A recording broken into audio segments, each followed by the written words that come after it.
اللہ نے تخلیق فرمائی ہے ہماری خیر کے لیے۔ تھوڑا سا توڑ دو۔ رب جو ہے اپنے بندوں کو خیر عطا فرماتا ہے، شر نہیں دیتا۔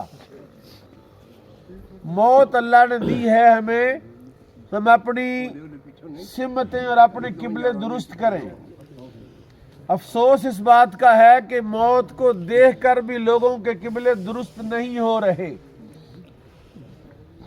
نماز دین کا ستون ہے، لیکن یاد رکھیے نماز کا فائدہ نمازی کو ہے۔ نماز کا تعلق بندے اور رب کے درمیان ہے، لیکن نماز کے علاوہ جو معاملات زندگی ہیں اس کا تعلق بندے اور دوسری مخلوق کے ساتھ ہے۔ نبی کریم صلی اللہ تعالی علیہ وسلم سے پوچھا گیا بہترین نیکی کیا ہے؟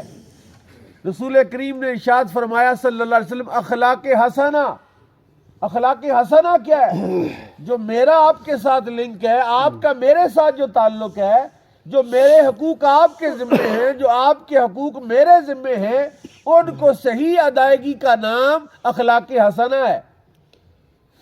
تسبیح پکڑ کے مسجد میں ہی بیٹھے رہنا اور بہنوں کا حق ادا نہ کرنا، بیٹیوں کا حصہ نہ دینا، کیا یہ اسلام ہے؟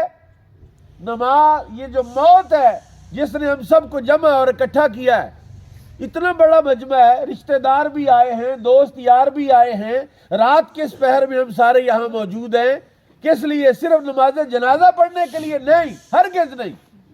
رسول کریم صلی اللہ علیہ وسلم نے ارشاد فرمایا میت کو کندھا دینے والے کے اللہ تعالیٰ 40 قدم لے کر چلے 40 کبیرہ گناہ معاف فرما دیتا ہے۔ سبحان اللہ۔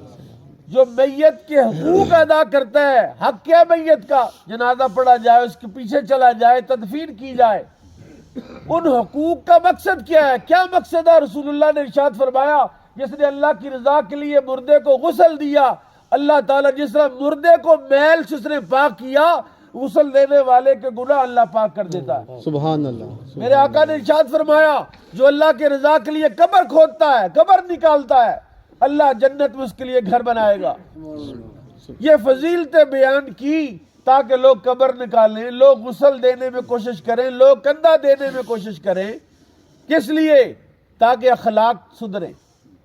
اور اس وقت اخلاقی اعتبار سے پوری دنیا میں ہم بدترین قوم ہیں، بھائیوں کے، بہنوں کے، لوگوں کے، قوم کے حقوق کھا جانے والی قوم، صدقہ بھی بہت دیتی ہے، لیکن افسوس اس بات کا ہے کہ ہمیں حقوق ادا کرنے میں کون سی شے مانے ہے، کون سی شے رکاوٹ ہے کہ ہم لوگوں کے حقوق نہیں ادا کرتے؟ وہ صرف یہ ہے کہ موت کا صحیح مفہوم ہمارے ذہن میں نہیں ہے۔ موت نے جو سمت ہماری مقرر کی ہے وہ قبلہ ہے، وہ درست ہے، وہ کدھر جانا ہے؟ ابھی یہ بزرگ کہاں جائیں گے؟ بڑا عرصہ بیماری کے ساتھ لڑے ہیں، گناہوں کا کفارہ ہے، ابھی کہاں جائیں گے؟ ابھی ایسی جگہ جائیں گے جہاں پر ہم سب نے جانا ہے، اور وہ جنت کی کیاری بھی ہو سکتی ہے اور دوزخ کا گڑھا بھی ہو سکتی ہے۔ اس لیے میرے بھائیوں، آج وقت ہے، آج وقت ہے اپنی قبر کو جنت کی کیاری بناؤ، اپنے اخلاق کو سنوارو، اور اپنے اخلاق، اپنی زبان بندے کا سب اطلاع ہے، اعلان ہے کہ زبان کیسی ہے، زبان بتاتی ہے اندر کیا ہے۔ اللہ تعالیٰ مجھے اور آپ کو اپنی زبانیں درست کرنے کی توفیق بخشے، اور اپنے اخلاق کو سنوارنے کی توفیق بخشے، اور موت کے اس فلسفے کو، اتنے بڑے جنازے کو اور اس کے مقصد کو سمجھنے کی توفیق بخشے۔